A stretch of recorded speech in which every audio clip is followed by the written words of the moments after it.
नमस्कार, मैं हूं राहुल श्रीवास्तव। आप देख रहे हैं city bulletin news Ayodhya. Bulletin news में आप सभी दर्शकों का करता हूं स्वागत। शहर की खबरों में क्या है खास, आइए आप सभी को दिखाते हैं विस्तार के साथ। प्रदेश सरकार मुख्यमंत्री योगी आदित्यनाथ के नेतृत्व में अयोध्या सहित पूरे प्रदेश के जन कल्याण एवं चौमुखी विकास का कार्य करने के लिए कृत संकल्पित है। इसी कड़ी में अयोध्या विधायक वेद प्रकाश गुप्ता ने सर्किट हाउस में आयोजित 1616.90 लाख की 42 परियोजनाओं के कार्यों का लोकार्पण और शिलान्यास किया। इस दौरान नगर विधायक वेद प्रकाश गुप्ता ने कहा कि अयोध्या में विश्व स्तरीय सुविधाएं उपलब्ध कराई जा रही हैं। अयोध्या के चारों दिशाओं में विकास का कार्य चल रहा है। आज उनके द्वारा 3 दर्जन से ज्यादा कार्यों का शिलान्यास व लोकार्पण किया गया है, जिससे दर्जनों नगरीय और दर्जनों ग्रामीण क्षेत्रों के निवासियों को इसका लाभ मिलेगा। बता दें कि विधायक निधि से 20 परियोजनाएं, लोक निर्माण विभाग के 22 परियोजनाओं का लोकार्पण शिलान्यास किया गया। लगभग 16 करोड़ की लागत की परियोजनाओं का लोकार्पण और शिलान्यास हुआ। अयोध्या विधानसभा में सड़कें बनाई जाएंगी और अन्य विकास कार्य होंगे। कार्यक्रम के दौरान भारतीय जनता पार्टी के महानगर अध्यक्ष अभिषेक मिश्रा समेत अन्य नेता मौजूद रहे। विभाग वो विधायक निधि का मिला के करीब 12.5-13 करोड़ के बीच की योजनाओं का शिलान्यास और लोकार्पण हुआ है। माननीय यशस्वी मुख्यमंत्री योगी आदित्यनाथ जी के नेतृत्व में इस बार फिर इस बजट में हम लोगों को करीब 450 करोड़ चौड़ीकरण के लिए मिला है, जिसमें से 250 करोड़ चौड़ीकरण में के लिए शासन से रिलीज कर दिया गया है। इस जिले के अंदर और अयोध्या में मैं कह सकता हूँ कि इतना महत्वपूर्ण काम सब हो रहे हैं, ये मुझे विश्वास है कि पूरे ज़िले के अंदर कोई सड़क आगे बचनी नहीं है। इस अयोध्या की कनेक्टिविटी बढ़े, 4 लेन 6 लेन लगातार काम चल रहा है, चौड़ीकरण का काम चल रहा है और हम लोगों की विधानसभाओं में भी ज़्यादा से ज़्यादा सड़कें ले ली गई हैं।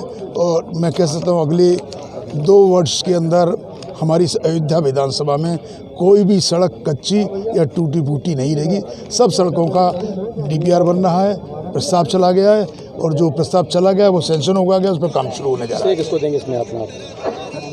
मुख्यमंत्री जी इस प्रदेश के अंदर इस प्रदेश को उत्तम प्रदेश बनाने के लिए और इस प्रदेश को देश के अंदर प्रथम स्थान पे पहुंचाने के लिए लगातार निरंतर कार्यरत है। और विशेष रूप से मैं माननीय मुख्यमंत्री जी को आभार व्यक्त करूंगा कि अयोध्या के लिए उनका विशेष लगाव है, समर्पण है और अयोध्या की हमारी जो भी योजनाएं जाती हैं उसको प्राथमिकता के आधार पर वो सैंक्शन कराने का काम। जिले का बीकापुर तहसील क्षेत्र टमाटर का हब बन रहा है, लेकिन बिचौलियों के चलते किसानों को टमाटर का सही मूल्य नहीं मिल पा रहा है। किसान औने पौने रेट में टमाटर बेचने को मजबूर हैं। जनपद में किसान टमाटर की खेती करके अब परेशान हैं। जिले में एक भी टमाटर के लिए रिजर्व इकाई नहीं है।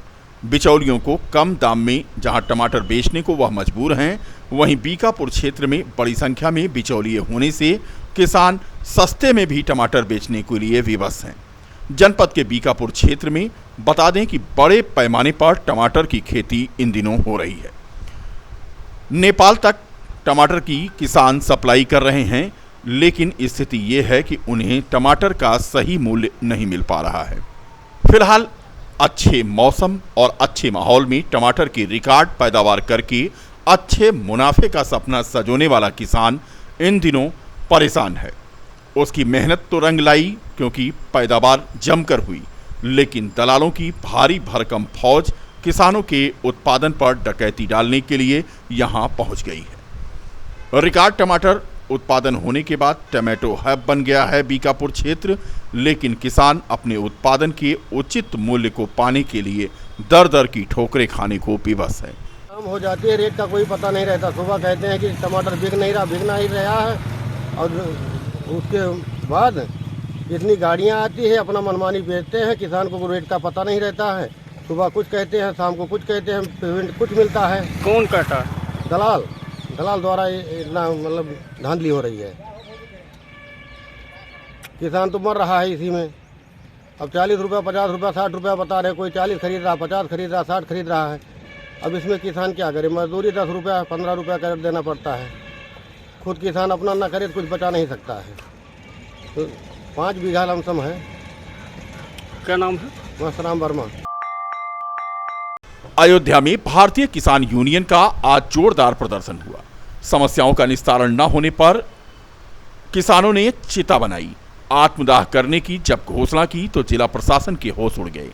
मौके पर पहुंचे सिटी मजिस्ट्रेट अरविंद द्विवेदी और सीओ सिटी शैलेंद्र सिंह ने किसानों को मनाया। 2-3 समस्याओं का तो तत्काल निराकरण भी करा दिया गया। बाकी समस्याओं के निस्तारण के लिए 15 दिन का समय लिया गया।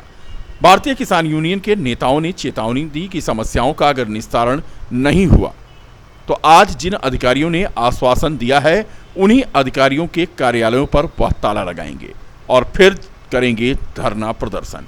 फिलहाल प्रदर्शन को देखते हुए आज तिकोनिया पार्क में बड़े पैमाने पर पुलिस बल की तैनाती कर दी गई थी। ये भी बता दें कि भारतीय किसान यूनियन के नेताओं ने एक चिता बनाई थी और आत्मदाह करने की घोषणा की थी। भारतीय किसान यूनियन की जनपद इकाई के जिलाध्यक्ष रमेश चंद्र पांडे और महिला प्रकोष्ठ की जिलाध्यक्ष सुमन पांडे की अध्यक्षता और मंडल महासचिव राजेंद्र प्रसाद वर्मा के संचालन में 15 सूत्रीय मांगों को लेकर के ये धरना प्रदर्शन आयोजित था। लेकिन कार्यक्रम शुरू होने से पहले ही धरना स्थल पर अधिकारी पहुंच गए। तहसीलदार बीकापुर, नायब तहसीलदार बीकापुर, राजस्व निरीक्षक बीकापुर और लेखपाल भैरवपट्टी को भी यहां बुलाया गया था। 15 सूत्रीय मांगों को बिंदुवार पढ़कर निस्तारण कराते हुए लिखित आश्वासन दिया गया, तब जाकर के यह धरना प्रदर्शन खत्म हुआ। किसान यूनियन टिकैत का जो धरना चल रहा था 25 तारीख से लगातार जारी था। जिलाधिकारी, वरिष्ठ पुलिस अधीक्षक, थाना हैदरगंज, तारून, माता गंगाजली का और आदि अन्य जो मामले थे उसको नहीं सुन रहे थे। आज हम लोग अपना कार्यक्रम, अपनी चिता लगाकर कार्यक्रम करने जा रहे थे। तब तक अधिकारी लोग आए, जैसे कि आदरणीय श्री प्रदेश सचिव श्री राम वर्मा जी ने बताया। 20-25 दिन हम प्रदेश सचिव जी एवं भारतीय किसान यूनियन टिकैत के सभी साथीगण, श्री सुमन पांडे जिलाध्यक्ष महिला सभा भारतीय किसान यूनियन, हम 20-25 दिन नहीं बोलेंगे। अगर हमारी मांग पूरी हो जाती है तब तो ठीक है, नहीं तो ये जो अधिकारी आए थे इनके कार्यालय पर ताला लगाकर हम वहीं पर धरना देंगे। जय जवान। इसमें भारतीय किसान यूनियन के संगठन ने 15 बिंदुओं पे पहले भी ज्ञापन दिया था। उसी संदर्भ में ये लोग आज तिकोनिया पार्क में थे कि उन 15 बिंदुओं के ज्ञापन में क्या क्या निस्तारण हुआ है, उसमें एक बिंदुवार इनसे वार्ता हुई है और समयांतर्गत उसका हम लोग निस्तारण करेंगे जो भी बिंदु है। और बीकापुर तहसील के तहसीलदार को भी बुलाया गया था उन्हीं सब संबंधों में। तो वार्ता 15 बिंदुओं पर होगी, उसका समयांतर्गत निस्तारण हम लोग कर देंगे। जैसे कुछ थाने से संबंधित मामले थे, कुछ चक्रोड पे कब्जे को लेकर के मामले थे, कुछ नवीन प्रति बंजर पे कब्जे को लेकर के मामले थे, जिनका कुछ मामले ऐसे भी थे जो सिविल कोर्ट में विचाराधीन है, जिस पे हम लोग कार्रवाई नहीं कर सकते हैं। लेकिन जो मामले तहसील से संबंधित है, थाने से संबंधित है, उसमें पुलिस और प्रशासन मिलकर के नियमानुसार उस पर कार्रवाई करके समस्या का निस्तारण करें।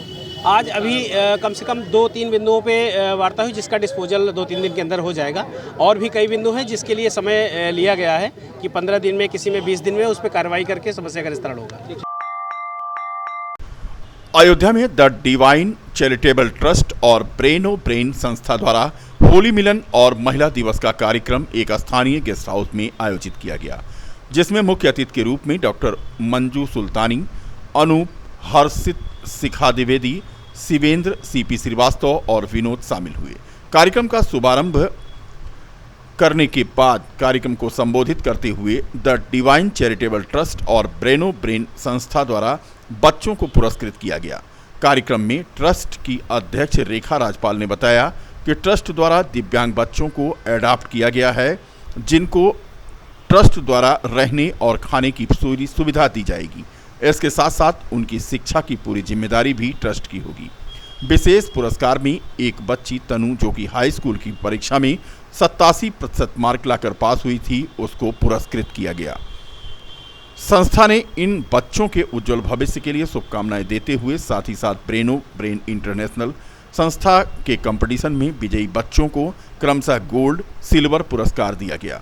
दिव्यांग बच्चों में 8 बच्चों को सम्मानित किया गया और ब्रेनो ब्रेन के 30 बच्चे सम्मानित किए गए। इस मौके पर अनामिका मिश्रा, सुजाता सिंह, ओम प्रकाश राजपाल आदि मौजूद थे। डिवाइन चैरिटेबल ट्रस्ट के द्वारा हमने कुछ दिव्यांग बच्चों को अडॉप्ट किया है, जिनको हम रहने खाने पूरा उनके शिक्षा का जिम्मेवारी लेंगे और उन बच्चों को हम लोग ने पुरस्कार भी दिया, जिसमें एक तनु बच्ची है जिन्होंने हाई स्कूल में 87% के मार्क्स से पास हुई है।